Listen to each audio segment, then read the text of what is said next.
Hi there.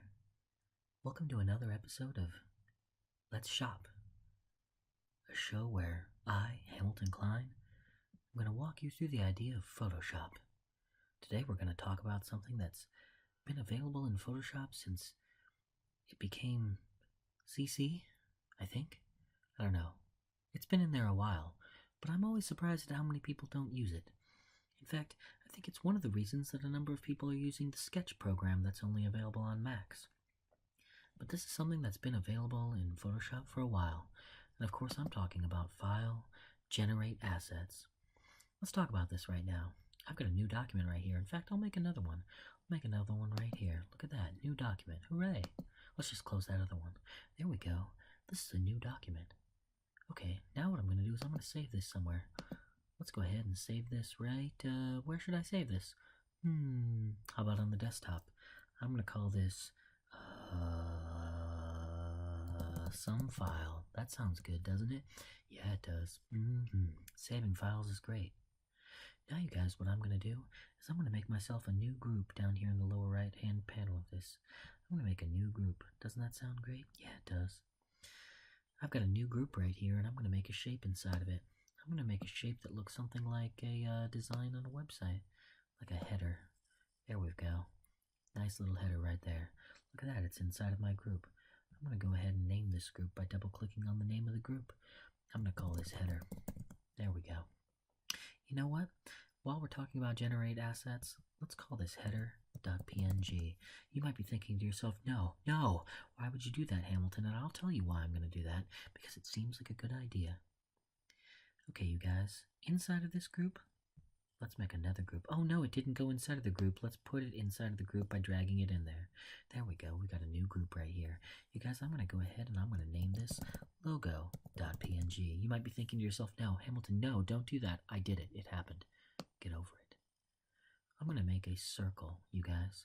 A circle seems like a really good idea, but first what I'm going to do is I'm going to change it to yellow. Why yellow? Doesn't really matter. I'm going to hold down shift while I'm dragging out this circle, and it's going to make it a perfect circle. There we go. We got a yellow circle right there. Inside of the logo.png, there's now an ellipse. And inside of header.png, there's a rectangle and a group called logo.png that has an ellipse. You guys, I'm going to click over to my desktop. And inside of my desktop, you're going to see a folder somewhere. Hold on. Where's that folder? Folder. Where did I save that? Hold on. File. Save as. Where did I save that file? I saved it on the desktop. I saved it as some file. Cool. Save. I'm going to save it. Awesome. There we go. Okay, thank you, Photoshop. Okay, here we go. You guys, I'm going to come over here to File, and I'm going to go to Generate. And I'm going to generate image assets. You guys, without doing much at all, you're going to see a folder show up on this desktop. It's called Some File Assets. There it is. You can see I was doing a little test earlier called Blorp Assets. You might like to name files Blorp too. I like to name files Blorp. It's a fun thing to do. You guys, in this Some File folder, you can now see two files. One's called header.png. One's called logo.png. I'll bet you can figure out what they do. I'm going to bring this thing over here onto the side of the screen. You know what? I'm going to bring this, not full screen, but over here on the side of the screen. And I'm going to bring this over on the side of the screen. There we go. Oh my goodness, Photoshop looks like awful, but it doesn't matter. That's okay. We can now see both screens together.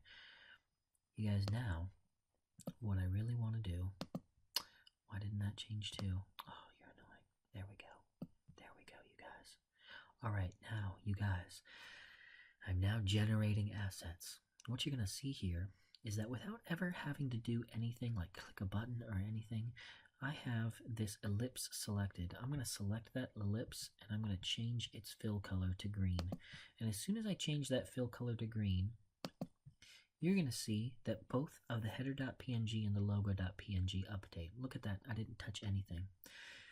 Generate assets is creating files based on all of the elements that I have named as a .png.